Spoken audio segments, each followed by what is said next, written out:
जहाज़ एक बहुत ही महान जहाज़ है। जैसे आपको इसका इतिहास के बारे में पता है, भारतीय नौसेना ने में भी इस जहाज़ ने बहुत ही कॉन्ट्रीब्यूशंस किए हैं। और हम सब जो वर्दी पहनते हैं, वाइट यूनिफॉर्म पहनते हैं, हम सब लोगों ने जो इस जहाज़ पे सर्व किया है, ऑफिसर्स ने, सेलर्स ने, इस जहाज़ से बहुत सीखा है, जिसके वजह से हमारा जो कैपेबिलिटी है, हमारा जो एक्सपर्टीज़ हमने गेन किया है, वो बहुत ही वैल्यूबल है। अभी जैसे आपको पता है, देश में अभी भारतीय नौसेना में वर्तमान में INS विक्रमादित्य एयरक्राफ्ट कैरियर है, और वही जो हमने विराट से सीखा है वही हम विक्रमादित्य में हम इम्प्लीमेंट कर रहे हैं हमारे कैलिबर मेंटेन करने के लिए। और जैसे मंत्री जी ने भी कहा, कोची में हमारा एक और aircraft carrier INS Vikrant fit out हो रहा है, जल्दी ज्वाइन करेगा हमारे फोर्स लेवल में।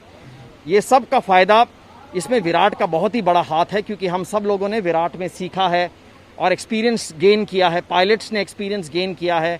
और इसीलिए हमारे लिए ये जहाज़ जो है बहुत ही गर्व का है और बहुत ही महान है।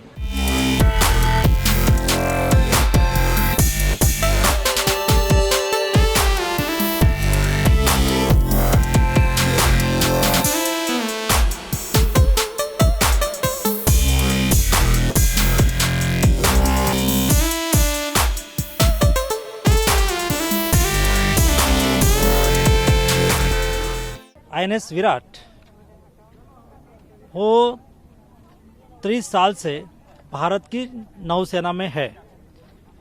1987 से 90 और 2017 तक 30 साल तक उन्होंने भारत की रक्षा के लिए, भारत की सुरक्षा के लिए एक अहम भूमिका निभाई है।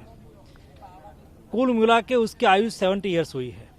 और जब 30 साल से 1987 में वो भारत की नौसेना में शामिल हुए, और उसके बाद उसमें देश की आवश्यकता के अनुसार, हमारी आवश्यकता के अनुसार उसमें कई बदल किए गए। उन्होंने श्रीलंका में शांति सेना भेज दी हो, कारगिल वॉर हो, ऐसी स्थिति में अपनी महत्वपूर्ण भूमिका अदा की है।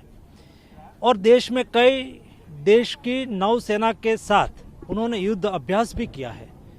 कुल मिला के 11 लाख किलोमीटर उन्होंने जर्नी की है। एक बड़ी लंबी 30 इयर्स की भारतीय नौसेना में उसकी सर्विस रही, सेवा रही। उसके बाद वो निवृत्त हो रहे हैं, और जब निवृत्त हुआ तब उसको अंतिम उसके स्थान पर लाया गया है, जहां हम उसको अंतिम थैंक यू कहने के लिए, नमन करने के लिए यहाँ उपस्थित हुए हैं।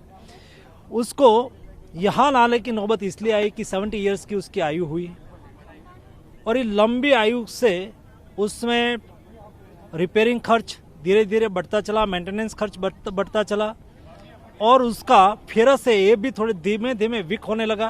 तो ये सब स्थिति को देखते हुए उसको अंतिम विदाई देने की आवश्यकता खड़ी हुई।